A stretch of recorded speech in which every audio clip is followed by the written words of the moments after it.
Hey guys, I'm Heidi Preeb. Welcome back to my channel, or welcome if you're new here. This month on this channel, we're talking about integrity. And a lot of what integrity means is being able to own what we're contributing to our relationship dynamics, for better and also for worse. And so something that I feel like is really common, which I want to focus a lot of attention on this week in particular, is the dynamic that crops up between anxious avoidant couples where each person ends up looking at the other after a series of conflicts in the relationship and thinking very convincingly to themselves the other person is 100% of the problem. And so, what we're doing with this series is highlighting some of the issues that you might be bringing into a dynamic like this that you aren't noticing yourself bringing in because they are emanating from a blind spot. So without further ado, we're going to get into 5 blind spots that are pretty common for those who err avoidant on the attachment spectrum. The first blind spot is what I call the hostility blind spot. If you have an avoidant attachment style, what that means in part is that very early on in life, when you expressed emotional needs or vulnerability, you were predictably met with hostility from your caregivers. Now, this does not mean that your caregivers were necessarily malicious or meant any sort of harm towards you. It could be that. But it could also just be that they themselves were not particularly comfortable with their own vulnerability, and so they didn't know how to mirror yours back to you. So, what you learned to do was adapt to a slightly more hostile than average emotional environment.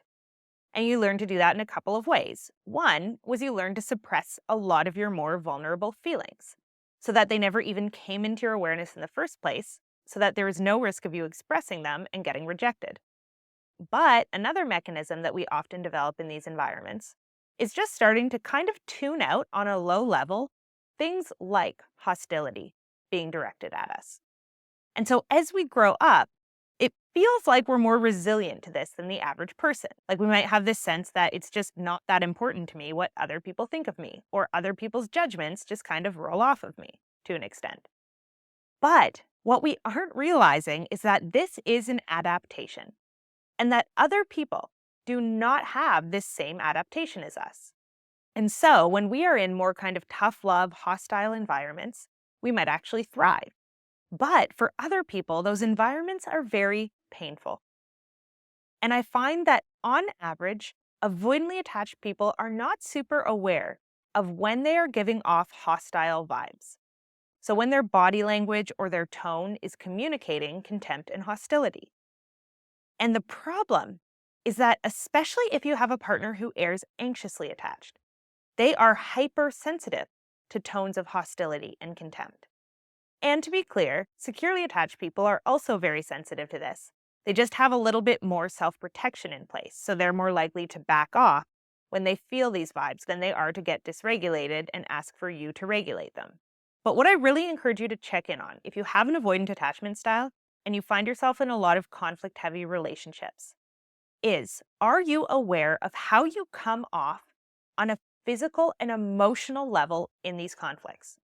So, what I generally find is that one of the big reasons why avoidants tend to think, I am not contributing anything to this dynamic that is messing it up, and it's my partner's irrationality that needs to be checked, is because they are dissociated from the vibes that they are giving off in their relationship. And often those vibes are quite contemptuous and quite hostile. And their partner, who might seem to be overreacting out of nowhere, is actually reacting to that energy. Not just, and in a lot of cases, not at all, to the words that you are actually saying. So, as silly as this sounds, if you really want to work on this, something you could try doing is videotaping the next time you get into a conflict, obviously with the other person's consent. And then watching that video back with the sound off and asking yourself, what emotions would I feel like this person was giving off if all I were paying attention to was their body language? Same goes for sitting in front of a mirror in an argument. It's just probably going to take you out of the experience a little bit more. But looking just at your physiology and your facial expressions, ask yourself, what vibe am I giving off here? And how might someone who is sensitive to contempt or criticism or hostility be responding to that kind of vibe? And that might give you a lot of information on where your partner's perceived irrationality is coming from.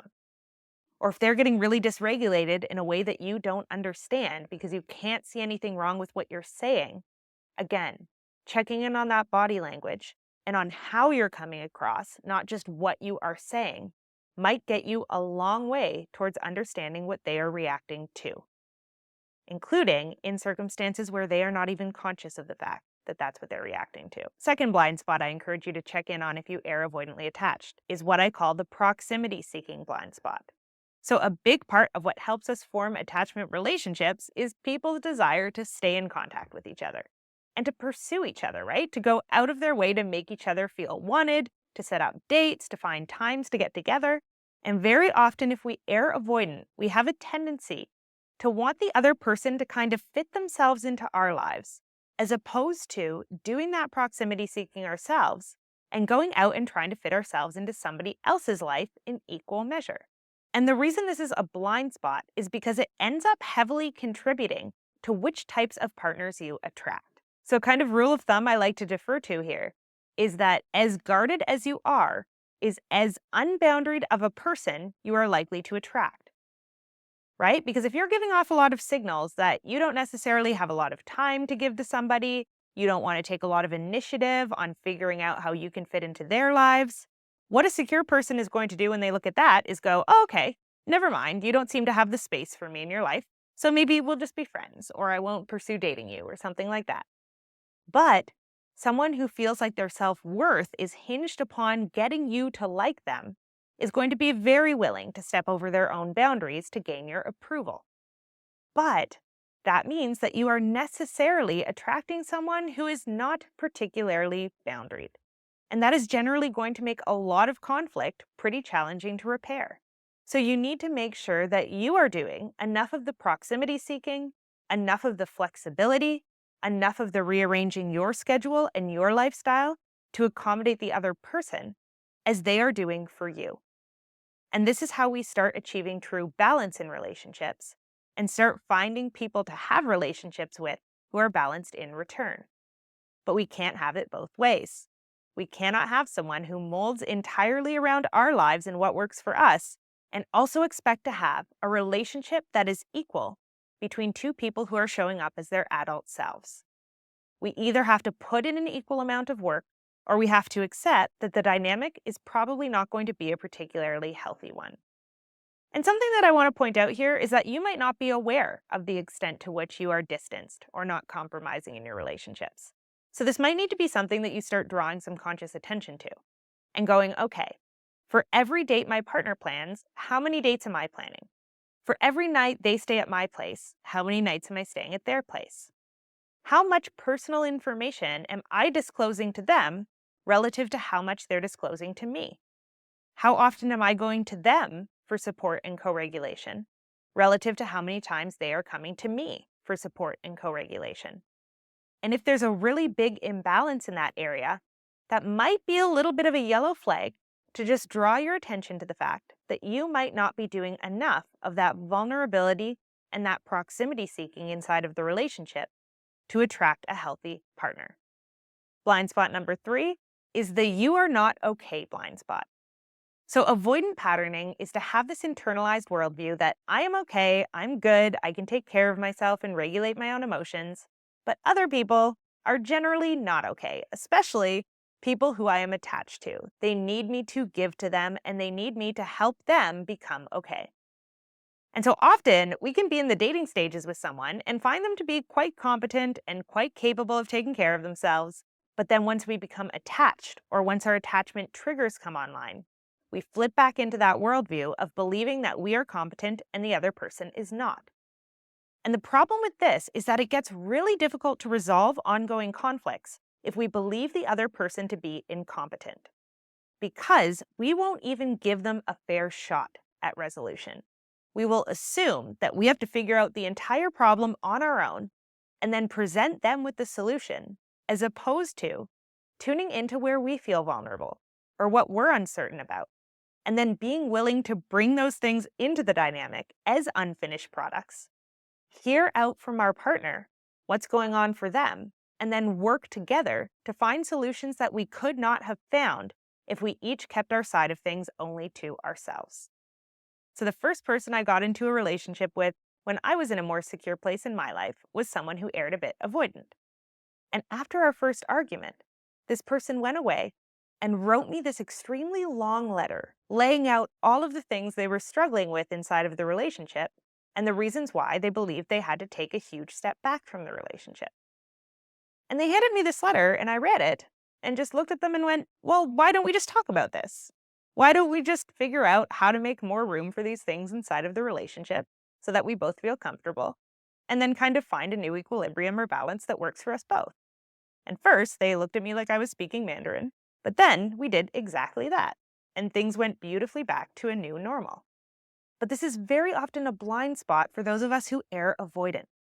The understanding that we could go to our partners with our problems without having a solution to them in place, and just see what might happen if we explored the problem together and found a creative solution. In order to do that, we have to flip out of that I am okay, you are not okay worldview. Because if we believe that our partners are not competent or capable of helping us work with our problems, we're not going to be going to them with them. And then we're not going to be finding the solutions that could actually get worked with.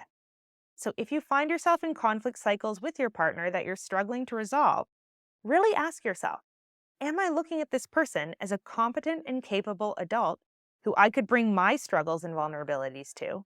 Or am I seeing them as a helpless child? And sometimes that's going to sober us up and go, you know what? I can talk to this person, or let me try it and just see what happens. But other times, maybe we're going to try it out and find that our partner is quite upset by us bringing our problems to them or trying to involve them in the problem-solving process. In which case, we want to be looking at blind spot number 4, which is the fear of criticism / need to be seen as perfect blind spot. So, to have an avoidant attachment style is to have it laced deeply into your unconscious mind that you are worthy of love insofar as you are taking care of yourself. And your system believes if I am taking great care of myself and I keep my life running smoothly, someone is going to come along, they are going to appreciate this perfect life that I've developed, and that is what love is. The problem is that that is not what love is.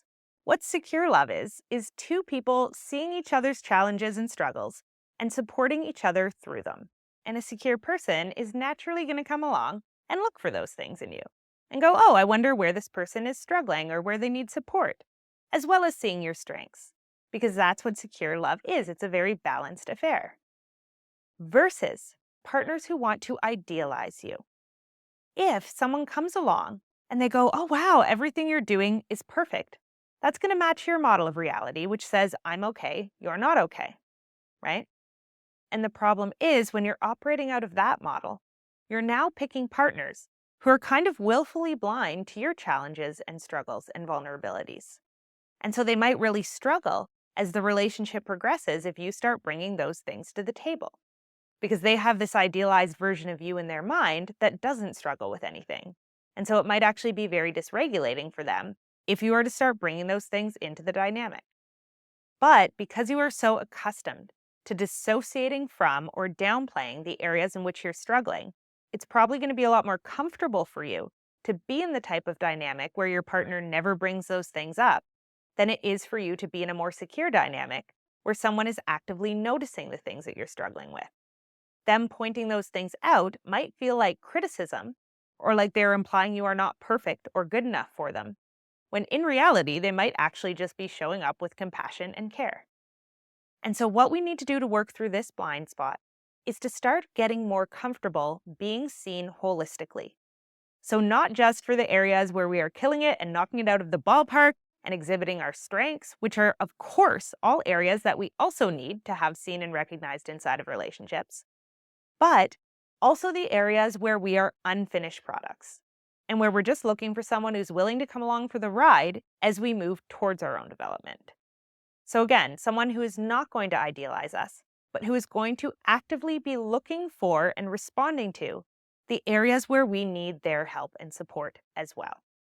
And then the fifth and last blind spot we're going to talk about today is the attunement blind spot. So earlier on in this video, we talked about that experience of being adapted to slightly more emotionally hostile environments. And where this really shows up is the way that we learn to navigate relationships. So, in environments where the relational glue that keeps people together is not sharing their feelings and staying present and attuned to one another on an emotional level, what often happens is you learn to navigate relationships very subtly through a series of rules that you are continuously developing inside of your mind. Or you can think of this as kind of a string of if then reasoning statements. So, this might look like as a child, if mom looks happy in the mornings, then I will go approach her for a hug. If mom looks unhappy, then I will keep my distance to avoid getting rejected.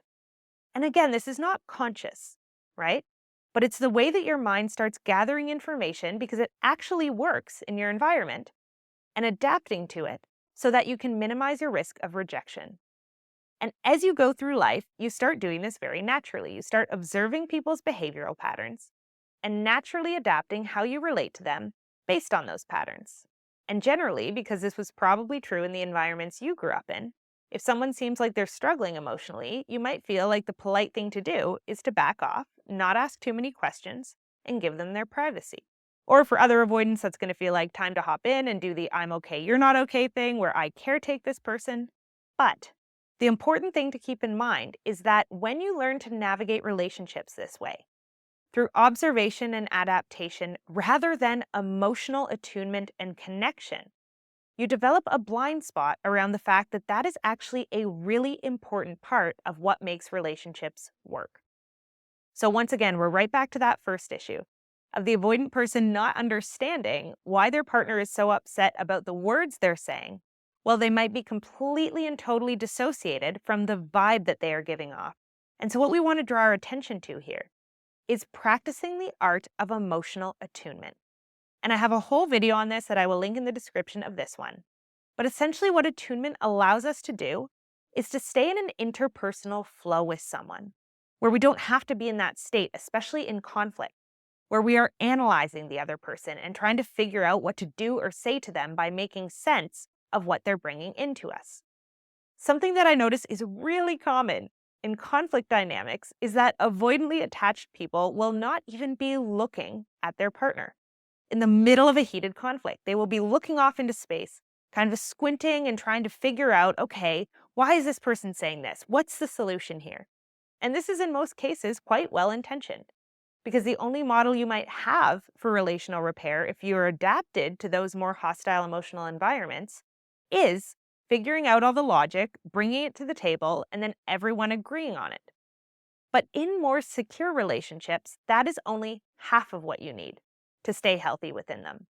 And the other half of what you need is to be able to sit in front of your partner and connect with them on an emotional level and actually open yourself up to feeling things alongside your partner so that you can get into this flow so that they feel as though you are attuning to their experience and responding in the moment to what's going on for them emotionally. Again, I have a video that breaks this process down to the nitty-gritty details that you can find in the description, so I'm not going to go too into how to do the attunement dance. But what I just want to do is bring it to your attention as an important piece that you might be missing.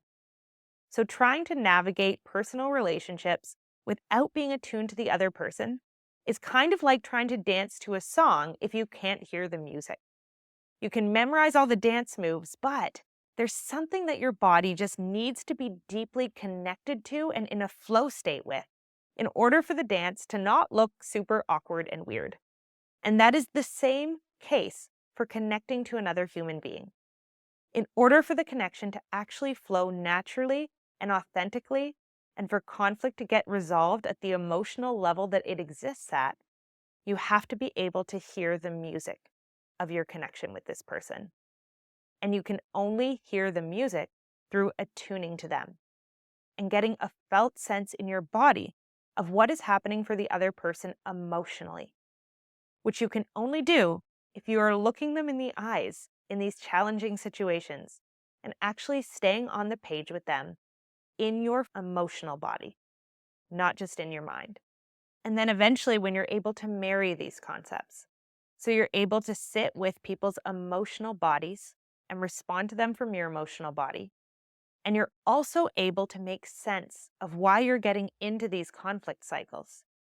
This is where you start finding those holistic solutions to conflicts. that actually make the problem go away instead of just temporarily disappear and then come back up the second something else goes wrong. All right, I am going to leave it at that for today. But as always, let me know in the comments section any thoughts, feelings, questions you have coming up as you've gone through this video. I love you guys. I hope you're taking care of yourselves and each other. And I will see you back here again really soon.